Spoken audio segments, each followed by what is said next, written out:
no aceptaremos la exclusión de nuestro pueblo de ese derecho. Mr. Gorbachev, tear down this wall.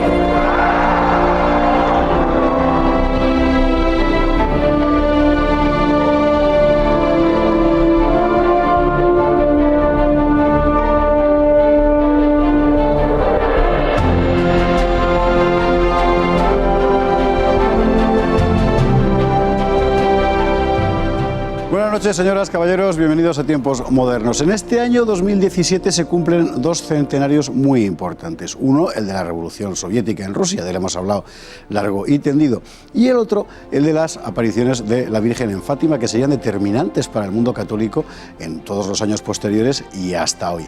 ¿Qué pasó exactamente en Fátima? Vamos a dedicarle al menos dos programas y quizás habría que empezar por el principio, es decir, ¿dónde está Fátima y qué es lo que pasó en Fátima para que aquello tuviera tanta repercusión? Fue así.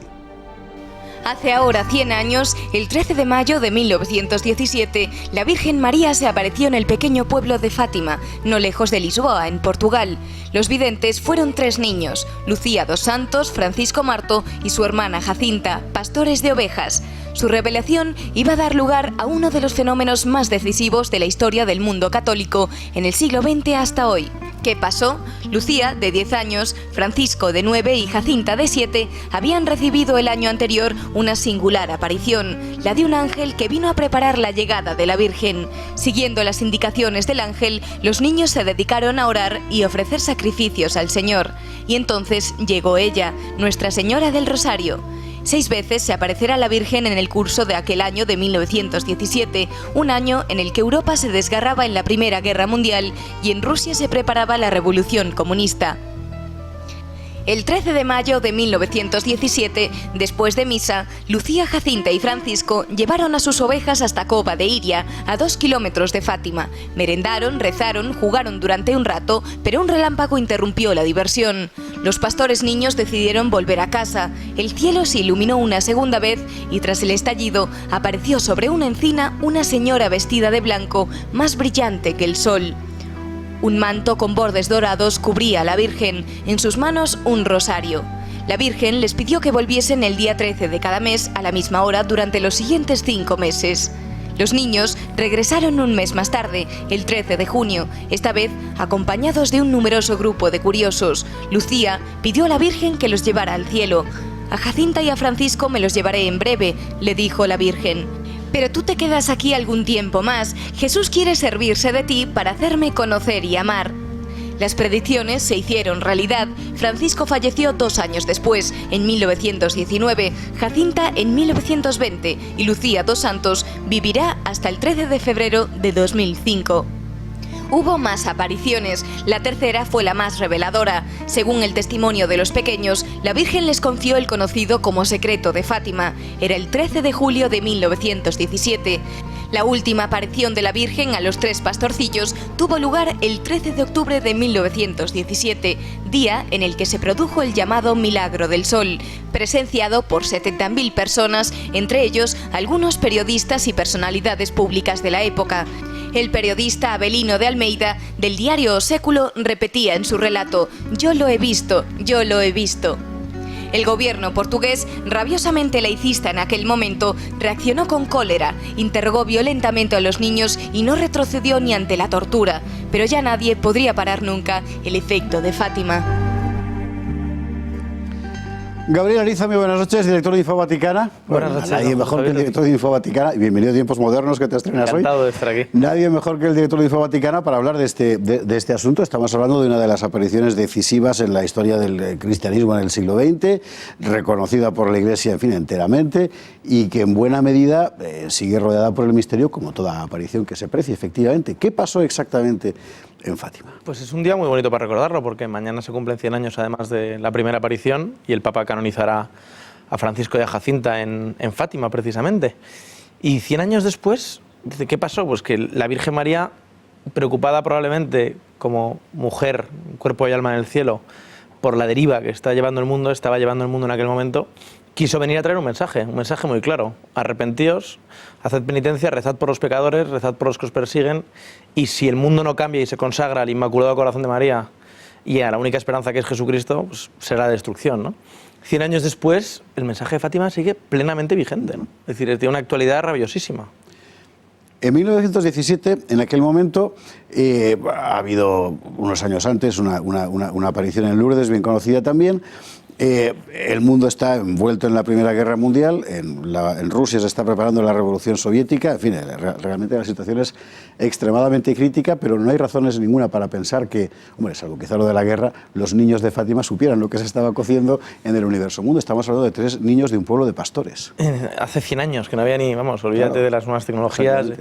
Y no solo eso, sino pensar que pudieran estar mintiendo, teniendo una imaginación, aparte de, como decía el vídeo, las 60.000 personas o 70.000 que fueron testigo directo del milagro del sol, el hecho de quien lee el relato de los niños, cómo fueron perseguidos, no hemos profundizado en el vídeo, pero cualquiera puede hacerlo, cómo fueron perseguidos por el alcalde, por las autoridades, incluso por gente malintencionada, para intentar sacar de ellos un arrepentimiento, una confesión de que era toda una mentira. No fue posible. 3 niños sencillísimos, pastores, buenos, se habrían podido inventar algo así y mantenerlo, vamos, sabiendo que sus padres estaban sufriendo porque el pueblo se estaba diciendo que eran unos mentirosos, etcétera, etcétera. Y ellos perseveraron hasta el final solo por una razón, porque habían visto a la Virgen. Vamos a hablar un poco del contexto. Estamos en Portugal, 1917, unos 8 años antes ha habido una revolución que ha implicado incluso el asesinato del rey, en fin, una revolución importante. Ha llegado al poder un gobierno carbonario, como ellos se llamaban, de contenido masón evidente, muy laicista, es decir, que había un grado de tensión importante respecto a la religión. ¿Cómo acogió la Iglesia en aquel momento el fenómeno de Fátima? En primer lugar con el escepticismo, ¿no? En un primer lugar con el escepticismo y luego el mensaje de Fátima, desde Juan XXIII los papas han aceptado, incluso desde antes, el mensaje de Fátima con su plena vigencia, hasta la culminación del mensaje de Fátima, que es cuando en el año 2000, el 13 de mayo, durante la beatificación de los pastorcitos que mañana van a ser canonizados, 17 años después, el cardenal Ratzinger, entonces prefecto de la Congregación para la Doctrina de la Fe, hace la lectura solemne del tercer secreto de Fátima y se da, digamos, ya por culminada el proceso de los 83 años que había durado de revelado y de estudio de las apariciones de Fátima. Unas apariciones que hoy en la Iglesia Católica no tienen ninguna duda de, si bien es cierto que se puede legítimamente discutir, pero todos los papas han rendido, vamos, de su veracidad, efectivamente. Desde que el 13 de mayo del 81 el Papa Juan Pablo II, San Juan Pablo II, reconoció la mano de Fátima en el milagro, decía él mismo, vamos, de que el atentado, el disparo de Aliaga en su tripa, en su intestino no le matara, ¿no? Y quisiera llevar la propia bala un año después a la corona de la Virgen. El mensaje de Fátima está reconocidísimo y queridísimo en la Iglesia Católica. Del tercer secreto y sus implicaciones, que son enormes, hablaremos en un programa posterior. Por ceñirnos al hecho concreto de la aparición, hemos hablado de la represión política sobre el fenómeno y quizá valdría la pena insistir en ello porque lo encontramos en otros sucesos semejantes, desde Lourdes hasta Medjugorje, ¿verdad? De cómo el poder político intenta inmediatamente sofocar algo que evidentemente no puede controlar, claro, que es una manifestación de fe completamente incontrolable. Sí, y también es normal que la propia Iglesia Católica lo mire en un primer momento con cierto escepticismo, ¿no? Y además es la mejor prueba de la veracidad de un fenómeno así. De hecho, cuando un fenómeno así, no teniendo el reconocimiento inmediato de la Iglesia Católica, se ha convertido en una rebelión contra la autoridad católica, pues no cabe duda de que es una evidencia casi de la no sobrenaturalidad de esos fenómenos, ¿no? Y precisamente en Fátima donde se ve clarísimamente la humildad de los pastores, de los niños que obedecen en todo momento al obispo, obedecen a su confesor. Lo que pasa es que hay un momento que dicen no podemos mentir, no podemos decir que no hemos visto a la Virgen cuando hemos visto a la Virgen. Pero sí, sin duda, sin duda. Durante meses, todos los días 13, acuden los niños a ver a la Virgen, solo lo ven ellos, pero la gente sigue acudiendo en tropel, y un día se produce el famoso milagro del sol. ¿En qué consistió exactamente? El milagro del sol es el 13 de mayo, mañana se cumplen 100 años, se aparece por primera vez la Virgen. Y efectivamente les promete que durante unos 7 meses seguidos o 6 meses seguidos se va a aparecer todos los días 13. El último mes no pueden llegar el día 13 porque les han tenido retenidos y hay una multitud enorme concentrada para ver si realmente estos niños son un fraude o realmente allí se está apareciendo la Virgen. Ya se había creado en los medios una expectación enorme. Y las 70.000 personas allí congregadas hay una lluvia tremenda, se empapa su ropa, están todos pues esperando esto que es, pasan horas, etcétera, y hay un momento que se despeja el cielo y el sol empieza a bailar. El sol empieza a bailar y milagrosamente toda la ropa de todo el mundo se seca inmediatamente. Y es cuando ya pues hay una aceptación general de la masa, digamos, de que efectivamente esos niños, lo que era una evidencia, que esos niños... Algo extraordinario ha pasado, Algo extraordinario ha pasado.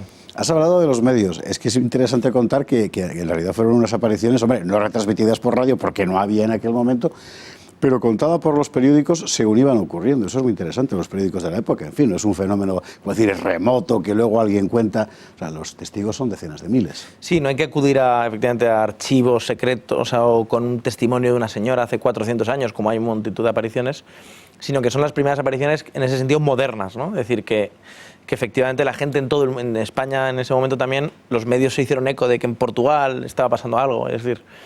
Y además, como la Virgen quiso dilatar en el tiempo, o sea, no fue una cosa puntual, sino que fue generando una cierta expectación, ¿no? Una cierta expectativa en el propio mensaje, ¿no? Y además es un mensaje que va en clímax. Al final, el último punto del que hablaremos otro día es un poco lo más revelador, pero la esencia del mensaje, como decíamos, es clara. Es decir, rezad el rosario por los pecadores y encomendaros y consagraros al Inmaculado Corazón de María. En un momento determinado, los niños le piden a la Virgen que se los lleve al cielo.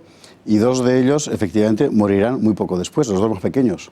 Efectivamente, Jacinta y Francisco le preguntan, ¿yo iré al cielo? Y les dice la Virgen a los dos, sí, iréis al cielo. Y Lucia le dice, ¿iré al cielo yo? Y dice, sí, pero tendrás que esperar todavía un tiempo. Es curioso, ¿no? Sorprendentemente, bueno, no sorprendentemente, pero para el observador escéptico, pocos años después mueren Francisco y Jacinta. Lucía, en cambio, acabó viviendo en un convento en Pontevedra hasta el año 2000, febrero del año 2000 creo que fue que falleció, pero quiero decir, fíjate si tuvo que aguantar que esperó 83 años. Efectivamente. Ellos fueron contando las cosas y ¿quién guardó los mensajes? Ellos mismos iban relatando las conversaciones porque no los tres veían y oían a la Virgen, ¿no? Es decir, uno veía y oía a la Virgen, otro solo podía oírla y otro solo podía verla. Y ellos mismos iban relatando y se iban tomando nota. Además, como decías, en ese momento, gracias a Dios, ya la certeza sobre los medios de soporte del tema es clarísimo. Y Sor Lucía, al final, fue la que los tres secretos de Fátima, que hablaremos en otro programa en profundidad, pero es la que los transcribe en 3 documentos que están custodiados en la Santa Sede. Dicen que en el propio apartamento apostólico. Y la verdad es que a partir de aquel momento el panorama del mundo católico en general, en particular en Europa, por supuesto, cambió para siempre, porque había aparecido algo enteramente prodigioso cuya verosimilitud era indiscutible. Desde entonces, el fenómeno de Fátima sigue actuando. El Papa Francisco está en Fátima para la canonización, el santuario de allí es bien conocido y su historia sigue percutiendo sobre el mundo católico en general. Hablaremos de lo demás, hablaremos de los famosos secretos y del tercer secreto y sus polémicas, pero eso será en otro programa. Gabriel Ariza, muchísimas gracias por estar con nosotros. Hasta el próximo, porque del tercer secreto hemos de hablar. Y a ustedes, como siempre, muchas gracias y buenas noches.